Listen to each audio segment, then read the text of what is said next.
Hey, welcome back to the CollegeAdvisor.com YouTube channel. My name is Finn, and today Mona and I are going to be talking about what freshmen and sophomores should be worrying about in high school. And if you're a junior or senior, don't worry, stay tuned because we'll be doing that video next week, but we're starting off with freshmen and sophomore. So Finn, really quickly, how does freshman and sophomore year differ from junior and senior year, and why are we making a separate video? Yeah, so for freshman and sophomore year, it's really quite different from junior and senior year because what you want to be focusing on in freshman and sophomore year is that exploration, right?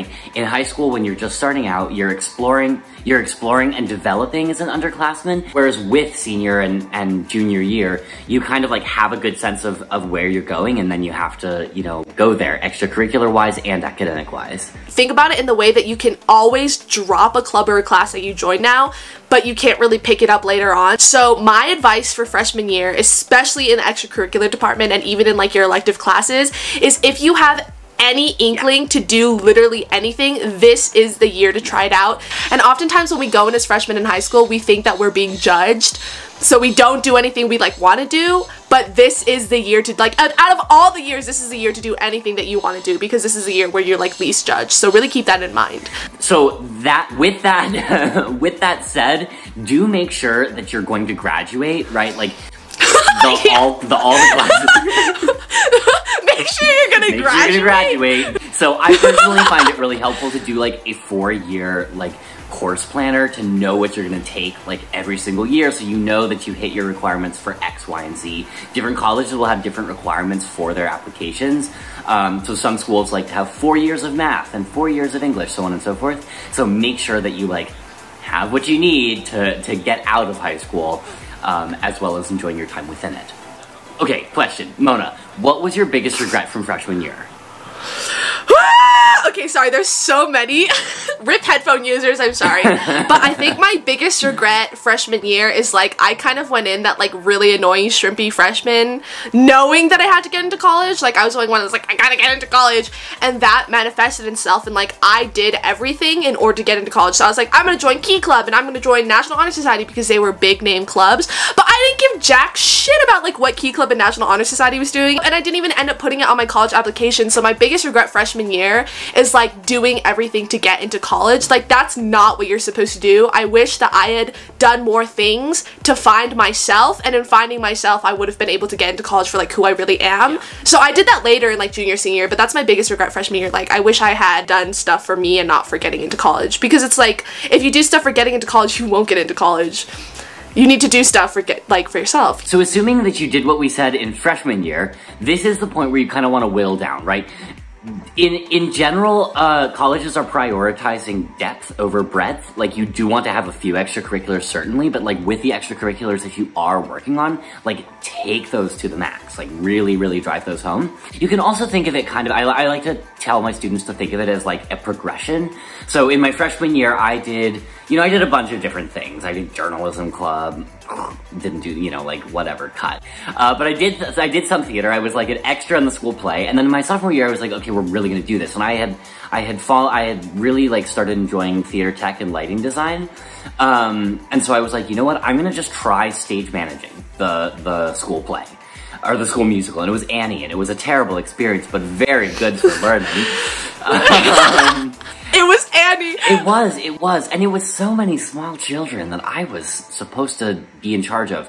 That was terrifying. Terrifying. I kind of dropped the things that I was less interested in, but I had the opportunity to explore all of these different things coming out of freshman. Sophomore year is a little bit more serious than freshman year, but you're still in the early stages where you can try things. Especially if things didn't work out your freshman year, you can pick up new things sophomore year. So don't feel too tied down.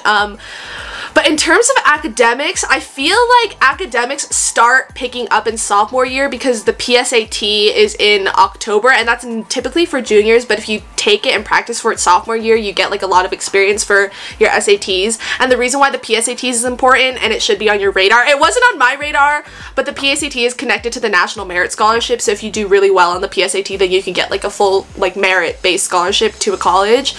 I downloaded an ACT or SAT question of the day app, and I did passive studying, so whenever I went to the bathroom, I would just solve the question, because they don't take that long. You should be doing questions in a minute or less, so you could do 3 questions when you're in the bathroom. So don't just keep it on your radar. Or more. I don't know. Wow. Okay.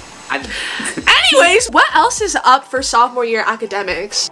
I would say for academics, I mean, for my school, like, people only took AP classes as juniors and seniors, but I said I'm special, and so I took them. I took AP Stat and I took AP Psychology in my sophomore year, which actually was a really good move. So this is a moment, you know, colleges are looking for students who are prioritizing academic rigor. So this is a moment where you can make those prioritizations before, you know, like, you are taking 5 APs at once. Oh my god, yeah, that's a good point. Also, let's talk about that. But, yeah. Test the waters. Yeah, test the waters. Like, freshman year, you know what you can handle. Sophomore year, push yourself a little bit more with the limits. AP Psych and AP Human Geo, I think, are the easiest APs. I didn't know that about AP Human Geo. I've heard that AP Stat is easy, and that was also relatively my experience, but also, I don't know. I don't know, things have changed. We're, like, old now, so take this with a grain of salt. I turned 22 recently. Wait, you're 22 now? I'm 22 now. Wait, I'm 20. So, wait. Yeah, I took 2 gap years. Wow. I'm upset about it. I wish we could insert, like, a snippet of, like, Taylor Swift 22, but, like, copyright. So just imagine that we did. I don't know about you, but I'm feeling 22. Anyways. Aren't you gonna ask me a question, Mona? Oh, yes. The question that's in the script? Sorry, I didn't highlight it, so I didn't see it, okay? I only pay attention to what's highlighted in my color. Yeah, it's fine. I understand. So, now that we're wrapping up the discussion on sophomore year, Finn, what was your biggest regret sophomore year, or what is something you wish you did differently? My biggest regret sophomore year is that I didn't spend enough time with my friends. You know, I, like, doubled down on my academics, and I really, like, and my extracurriculars, and, like, that's what I kind of, like, made my whole identity. But I would recommend, like, spend time with your friends. Do it. This is high school. It's not, like, it's not a prison. It's a time for you to, like, have fun also. So don't, like, forego that for the purpose of, you know, taking 5 APs in sophomore year. You don't need to do it. And colleges are looking for people who are people, not, like, you know, people who are crazy. People who are people. So, you know, don't do what I did and like, kind of just recede into your work. It's not fun, and it, you know, will work out, I think, better for you as a person in the long run if you actually take the time and, you know, grow through your friendships and through your connections to other people. You can still be a really good student and do that. Yeah, like, just listening to your friends' stories, you gain so much empathy, which then later, like, helps you in, like, writing. And I know you're probably listening to this, like, how are we supposed to freaking, like, take clubs and do academics and have friends? And it's like, I mean, one of the solutions to that is making friends in the circles that you're in. I think I was really lucky to, like, come out of high school with a solid friend group, because we, like, all went into Model UN together, and we, like, wore matching outfits, and, like, we like, literally our AP Euro class, like, we had to write a rap. And so, like, I wrote a rap with, like, my now best friend, and it's like, wow, it's like, I don't know, find ways to make your social life and your school life connect. But, and also, like, we had to do a rap in health class. Oh, God, that's even worse. So I did a rap about abstinence. Anyway. Oh, so, okay, one other thing is that you really need to build your rapport with your counselor, so, and with your teachers in general, but especially with your counselor, which is the person you probably don't know as well. So, when you're applying to college, you're going to have to ask people for letters of recommendation. You're going to get a better set of letters of recommendation if you actually know the teachers and you know the counselor and, like, they know you. So, you know, immerse yourself in the community at your school, really, like, get to know the teachers, treat them like people, not just like, you know, people who are there to tell you things. And that, I think, is really going to help you get good letters of recommendation from your counselor and from your teachers. Do you have any tips for establishing a rapport with teachers? Because I feel like for us, it comes naturally since we're, like, extroverts. I'm an introvert. Honey, I'm an introvert. I'm an introvert that likes to talk. I'm getting that on a t-shirt, except I'm an extrovert. But, like, yeah, I don't know. Because I feel like chatting and, like, being social comes more naturally to us. But do you have any specific tips?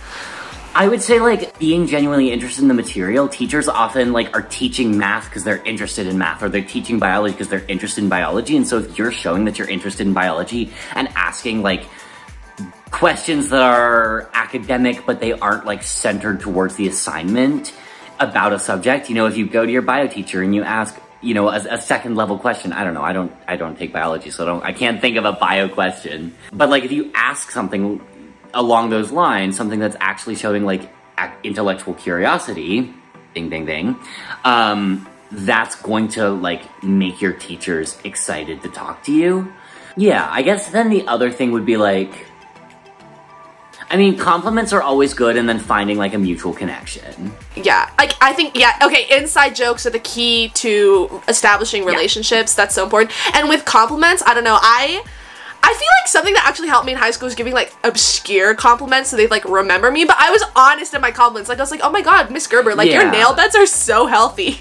And they were, like, I was genuinely just saying that because I'm the type of person to be like, oh my god, your nail beds are so healthy. But, like, I guess, like, that was, like, the start of our relationship. But don't, like, don't lie. Yeah, oh my god, don't lie to your teachers and be like, oh, I love them. Ha ha ha ha ha. No. Don't laugh if it's not funny.